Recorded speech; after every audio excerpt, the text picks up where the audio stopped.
Gas cars don't vanish when a law changes or a headline pops. They fade out quietly, one retired sedan, one worn-out pickup at a time, until one day the count starts slipping backward and never recovers.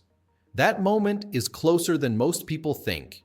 In several states, it's already here, and nationally, it could arrive before the end of this decade. Not because half of new cars are electric, but because the math of the car market is ruthless and simple. Every year, the US replaces a slice of its massive vehicle fleet. Millions of new vehicles arrive, millions of old ones leave. That churn is the lever. When enough of the incoming slice is electric, the total number of gas cars stops growing and starts shrinking, even though plenty of new gas vehicles still roll off lots. The crossover happens earlier than common sense suggests because old vehicles age out every single day. A fleet is a living thing. It breathes in new metal and exhales the worn-out shells. Once electric takes a steady share of the inhale, the gas share of the exhale overwhelms it. That's the quiet flip. And once it flips, it doesn't flip back. If you want to picture it, imagine a bathtub that's slowly draining while the faucet runs. You don't have to shut off the faucet to lower the water. You only need the drain to pull a little more than the spout pours. That's what the vehicle market looks like at the tipping point. The drain is retirements. The faucet is new sales. Electric doesn't have to be everything. It only has to be enough. The second the outflow of aging gas cars beats the inflow of new ones, the gas count drops, and it keeps dropping year after year. It's math, not mood. Here's where it gets real for daily life. States cross that tipping point at different times. Some are already there. Others will take years. California's new sales mix and infrastructure momentum have effectively nudged it into decline for the gas fleet.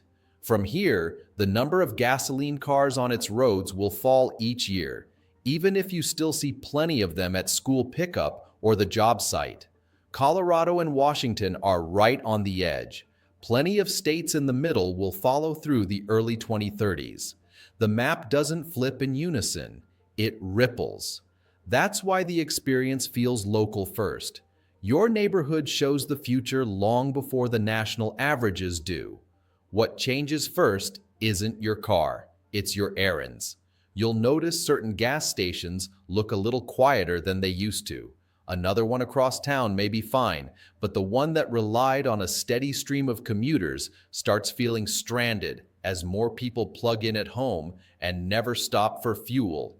The business model behind the pump was always convenience retail. If throughput dips and maintenance costs rise, the math breaks, and a property that once lived on gasoline ends up selling coffee and kilowatts instead. That shift won't announce itself with a sign. It will whisper through the hours when the pumps used to be busy. Repair shops feel the change next. Oil change chains consolidate locations. Parts distributors trim slower-moving inventory. Specialty shops keep their calendars full. But the mix of work drifts toward the newer fleet because that's where the customers are. None of this means gas vehicles disappear. It means the support system around them thins out, and when support thins out, inconvenience creeps in. In early tipping states, that creep is underway already. In late tipping states, it's a forecast rather than a feeling, but forecasts have a way of sneaking up on people who are busy with life. Headlines can make this all sound contradictory. One week it's EV slowdown, the next it's electric surge. Both can be true depending on where you point the camera. In some quarters, the share of new electric sales plateaus as incentive rules shift and early adopters wait for fresh models. In other quarters, used EVs fly off lots because the prices finally make sense for families who buy with a calculator, not a press release. If you watch the story at the retail desk, it looks like turbulence. If you watch the story at the fleet level, it looks like gravity. Fleets obey math. The other force that never stops pushing is operating cost. Electricity is usually cheaper per mile than gasoline, and maintenance for electric drivetrains is lighter by design. That delta doesn't have to be dramatic to matter.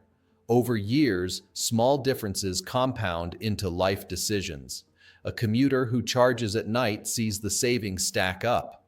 A delivery operator notices the lower service downtime. A ride-hail driver cares that there's one less system to break in the city heat. None of them needs a podium speech. They need a car that quietly costs less to live with.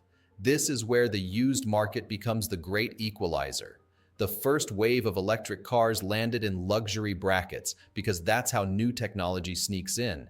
But every lease ends. Every early buyer eventually trades. As newer models arrive, the older ones slide into price ranges ordinary buyers can reach. That's when curiosity becomes momentum. A second-owner EV that undercuts a comparable gas sedan on total cost over 3 years will win a lot of weekend test drives, even from people who swore they weren't EV people. People aren't categories, they're budgets. There's also a psychology to inflection points.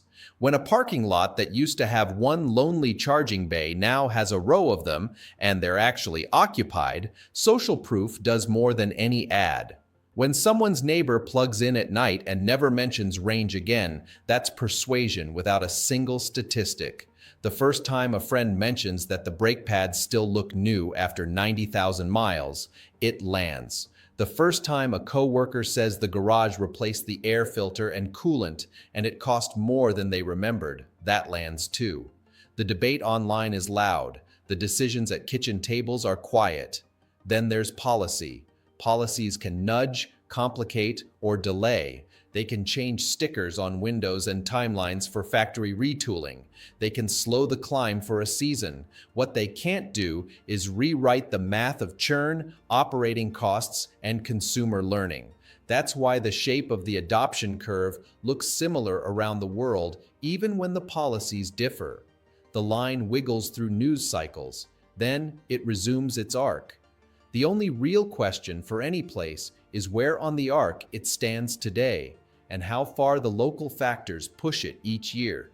If you're still loyal to gas, there are reasons. A favorite truck that does a specific job. A rural route with unpredictable weather and long distances. A hobby car that smells like a summer you don't want to forget. None of the EV changes judge that. They simply point out the direction of the tide. When support systems gradually thin, ownership experience changes. You might have to drive a little farther for the pump that still has decent turnover. You might wait a little longer for a shop to order that part. You might notice that the friends who used to talk about torque at stoplights now talk about kilowatts at parking meters. Culture shifts in tiny conversations. Charging anxiety is real, and it deserves a straight answer. Early public networks were patchy and unreliable. Payment systems were clumsy. Stations broke and stayed broken. Plenty of people had a bad first try and never came back. But imperfect doesn't mean static. Hardware is getting better, software is getting simpler, connectors are consolidating, and the big corridors now have redundancy. For daily life, many owners discover they simply don't need public charging often. They plug in at home like they charge a phone, and the car is full each morning. Road trips still depend on good infrastructure, and that's where the reliability work continues. The trend line matters more than a single bad story. It tells you where the experience will be a year from now. Battery health is another sticking point.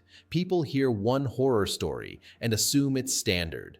In reality, modern thermal management and chemistry tweaks have raised the floor on longevity. Degradation still exists, but it's a slope, not a cliff. Most owners will sell or trade long before the battery becomes the limiting factor. Cold winters reduce range, just as they reduce miles per gallon in gas cars. Heat stresses everything. Engineers design for both. The difference is that electric drivetrains shed far fewer moving parts. Less to fail means fewer surprises, and fewer surprises are what most drivers want when real life is already busy enough. What about the grid? The worry is familiar. If everyone plugs in, won't the lights dim? Here's the nuance. Not everyone plugs in at the same time, and cars are flexible loads. Most charging happens overnight, when demand is low.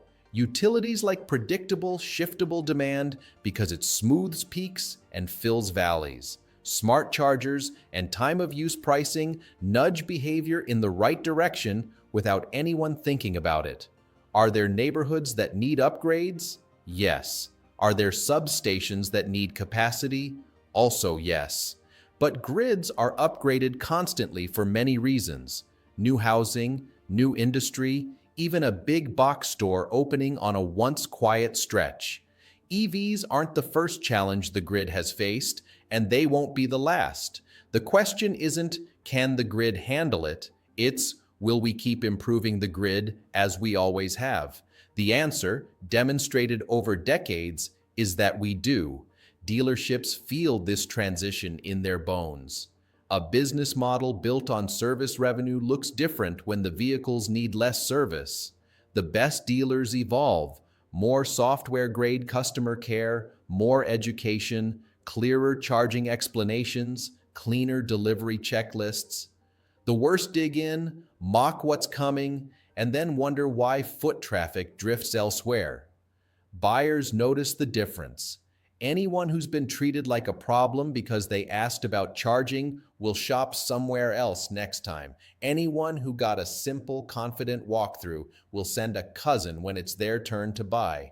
Word of mouth is old, but it's undefeated. Independent mechanics aren't shut out of the future. They're already specialists in diagnosis and craft. Plenty will train up on high-voltage safety and carve out niches in suspension, tires, HVAC, glass, and the cabin work that electrics still need. Others will become the artisans who keep beloved gas machines alive because there will always be enthusiasts. The point isn't extinction, it's shift.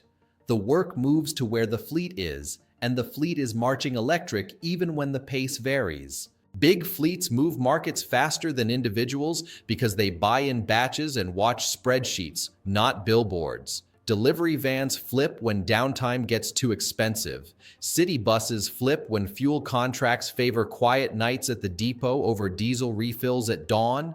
Ride-hail fleets flip when drivers learn that electricity keeps more of each fare in their pocket. Corporate sales pitch one thing. Total cost of ownership teaches another. That lesson spreads sideways through entire industries long before it shows up in a press conference. Let's talk resale, because that's where everyday buyers feel risk. Gas cars have decades of predictable depreciation curves. People assume EVs are a wild card. At first, they were. Early models lost value fast because the tech improved quickly and incentives were lumpy. But depreciation isn't a verdict. It's a mirror of the market. As supply stabilizes and buyers understand batteries better, curves smooth out. Meanwhile, gas cars will bear a new kind of pressure as more shoppers prefer electric.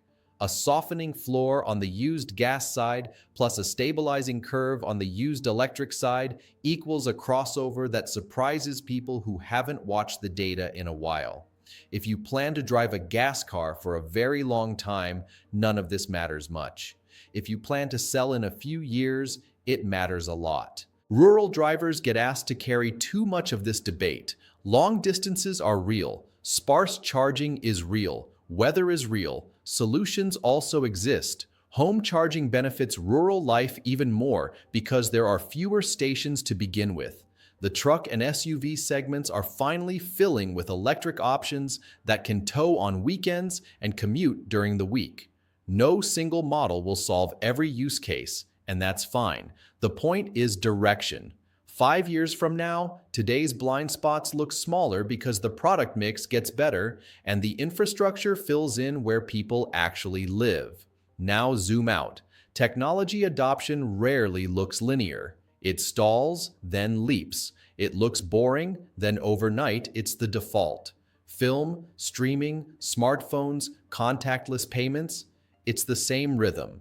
We think we'll see the moment when the new thing wins, but what we actually see is years of quiet compounding, followed by a short season when everyone realizes the old normal is gone. The vehicle fleet is too big to flip overnight, So the compounding matters more than the commentary. Each year that the drain beats the faucet, the balance tilts faster. If you're deciding what to buy next, think like a portfolio manager. So where does this leave gas cars on the calendar? Drifting downward, not dropping off a cliff. A long, steady taper as retirements outpace arrivals and convenience migrates to the plug. The moment you'll remember isn't a ban or a headline. It's when the old default quietly stops being the default. Most of the time, that moment feels like nothing at all. One day you just realize you haven't thought about a gas station in months. Between here and there, the stories will keep tugging in both directions. Some will cheerlead, some will scold, some will predict collapse. The reality will be quieter and more human. People will make choices that fit their lives. Businesses will follow the customers. Policy will wag and wave. And the math, steady, boring, relentless, will keep doing its work in the background, draining the bathtub a little faster than the faucet fills it. For you, the smart move is simple. Know your state's EV adoption curve. Watch the 3 dials. Try a used EV if you're curious and want to lower risk.